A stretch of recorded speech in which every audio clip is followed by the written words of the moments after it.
بابا به ما سره نه زه به د بابا سره یم ما داسې سبق زده کړی ګورئ ښه بیا به خفه یې نو بیا به خفه یې ګورئ پلاران یې دفن کړل او بچو ته نن قبر نه دی معلوم په مقبره کې ښه موږ داسې بچي ولیدل چې د پلار یې جنازه کیږي او دی د مقبرې نه بار په لار کې ولاړ موږ لیدلي دي ښه مونږ ته تپوس هم کړی دی چې دا جنازه وه یاره مولي صاحب کپړې مې ټیک نه دي نو الله اکبر دا هغه بابا و هغه تا دپاره چې به هغه مزدورۍ کولې هغه ږیره سپینه کړې وه راشه بابا نن نه نن دې بچي جنازه ونه کړله تا ته زه څه ووایم بابا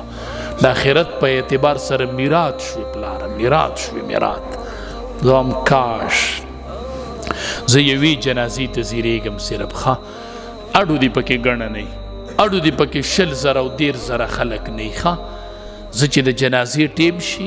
او تکبیر ویل شي او یو ینګ هلک رامخې ته شي او په سر یې پګړۍ پرتې او خلقو ته وایي نیت تړی زه هم شاته لوی لوی علما ولاړ دي دا خو حافظ صاحب مخې ته شو ماشوم نه دی دا خو رکوټی ینګ عالم دی وی مولي صاحب دا چې وفات دی دا د خپل بچی دی دا نن بچی د پلار جنازه کوي هم الله اکبر او دا بچی د پلار سینې ته برابر ودرېږي او خپل سینه د پلار سینې ته برابر کی او په دې سینه کې روح قرآن پروت دی او آخري تکبیر له ورسي وی اللهم اغفر لی ابي ربه د دې قرآن په خاطر زما بابا وبخه زما بابا وبخه زما مور وبخه زه هم یو داسې بچی په کار دی پلارانو زه داسې بچي ته نه زیریږم ښه جنازو شي اعلان به وکړي میلمانه به ډوډۍ خورئ او د کلي خلق رخصت بس خبره ختمه شو نه زه داسې حافظ بچي ته زیریږم چې دا ټول خلک د مقبرې نه روپش شي ادې د مور د قبر خواته د خزې خواته ناست بچیا څه کوي راځئ نه ناستې بس دې لږي سارې مه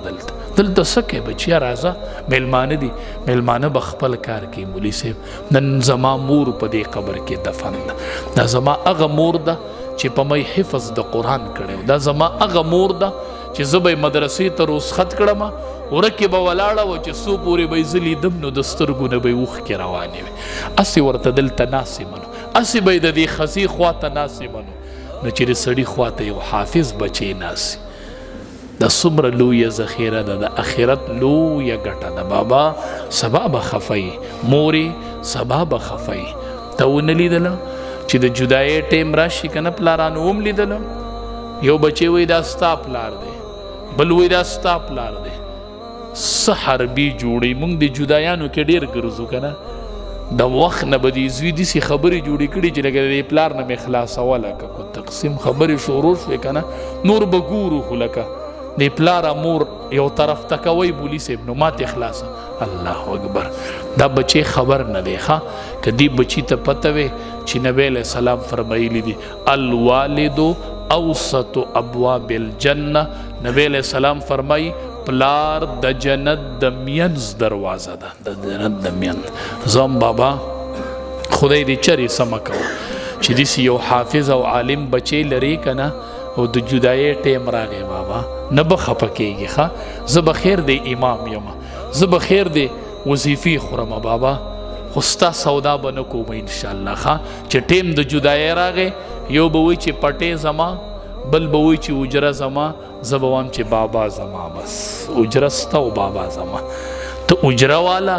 تا ته دې دا دروازې مبارک او دا بابا زما د جنت د مین دروازه ده زه خو د کور نه بابا نه لر کوم ښه بابا به زما یو کور بستی ښه مور به زما یو کور بستی نو دې خبر نه دی مور خو د کور نوم دی نو چې مور نه وي هغه کوري بیا وایي زه به په یو خوشي بیابان کې خیمه ولګوم خو کور د دې مور نوم دی پلارانو دا بچي به م سبا پکارېږي دا درته حقیقت وم پلاره مورې دا درته حقیقت وم چې دا بچي به م پکار شي زه به ملا یم زه به فقیر یم زه به ملنګ یم زه به د وظیفو روټۍ خورم خو بابا ستا به زه یم مورې ستا به زه یم تا سره به د خولې نوڼۍ نیموم چرې به دا سودا ونه کم چې بابا به ما سره نه وي بابا به ما سره بابا به ما سره نه وي زه به د بابا سره یم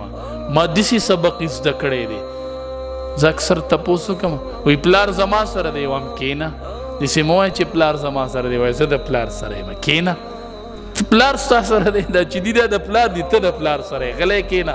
داسې مه وایه چې زما سره پلار دی وایي زه د بابا سره یم جي زه د والد محترم سره یم زه د والدې محترمې سره یم نو ستا بچي ته وامه چې خبره کوي وایي زما والد محترم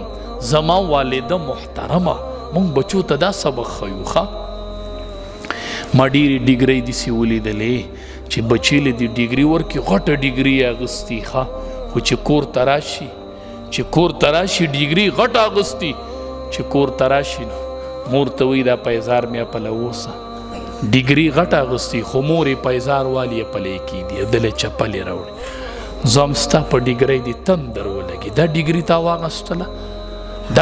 تا واغستله چې سبا پلار ته وایي ما سره ټیم نشته او بیا پلار ته وایي ته خبرې ډېرې کوي ته حجرې ته ډېر مه راوځه میلمانه مې راغلي تاسې مازغه خلکو له خرابوئ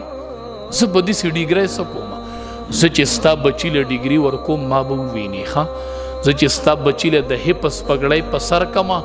زه ورته هم بچیه ته نن کور ته ورشي نو کور کې به دې مور ولاړې مور به دې ځان پورې نیسي او کله به دې پګړۍ ښکلې او کله به دې مخ ښکلې په جامو کې به دې نن مور نه ځایږي چې زما بچی الله د قرآن حافظ نن به دې د مور د خوشحالۍ انتها نه یو پیزاري یو بلی نه مړه سمه خوشحالیږي او دا بابای څومره خوشحالیږي وار پار ته خطی زه هم بچیا چې ته کله کور ته ورشي تا به مور ځان پورې راونیسي چې دا زما حافظ بچی دی تا به مور ښکلی خو ته به غلی غلی د مور مخ ته ګورې چې تا ته موقع میلاویږي ته به د مور مخ ګورې دا مور به تا نه تپوس کوي چې زما دې مخ کې څه دي بچیا زه خو یوه جټه مور یم په پخلی پوهېږم په روټو پوهېږم په کور جارو کولو پوهېږم پلار به درته وایي زه خو یو زمیندار پلار یم بچیه ته زما مخ ته ګورې ته به ورته وایې پلاره ته به ورته وایې زما مورې سره د دې نه چې زه د قرآن حافظ یم زما په سینه کې قرآن پروت دی سره د دې نه چې زما په سینه کې بخاري پروت دی خو زه چې ستا مخ ته وګورم مالا الله د یو حج قبول شوي اجر راکوي زه ډیګري ورکوم خو زه د مور مخ کې نه بدلوم زه ډیګري ورکوم خو د پلار مخ ته نه هېروم زه هم د پلار مخ ته به د مرګه پورې ګورې ښه بچیه الوالد اوسط ابواب الجنه زه هم کاش زه بچي ته هم ما نه سبق زده که او بیا لاړ شم هم دې پلار دې مخ ته به تا مخکې هم کتلي ځوانانو تاسو ته هم تاسو به ټوله ورځ د پلار مخ ته کتلي خو نن چې ورشي که نه داسې به د پلار مخ ته ښه په سوچ وګورې دا د پلار مخ نه دی دا پلار نه دی دا د جنت د مینځ دروازه ده زما په کور کې الله دله به ته بیا کپړې راوړه به بیا ګران شي دله به جمې کې ګرمه جوړه اغسته ګران شي دله به پیزار اغسته ګران شي چې ته په دې نظریه روان شي چې زه پیزار هغې پلار لالم چې زما د جنت د مینځ دروازه ده زه جوړه نن هغې مور له علم چې هغه زما کور دی چې مور مې نه خو کور به مې نه مونږ بچو ته دا سبق ښیو ښه زه بچو له ډیګري ورکوم خو د مور او د پلار سبق ورته ښیم ښه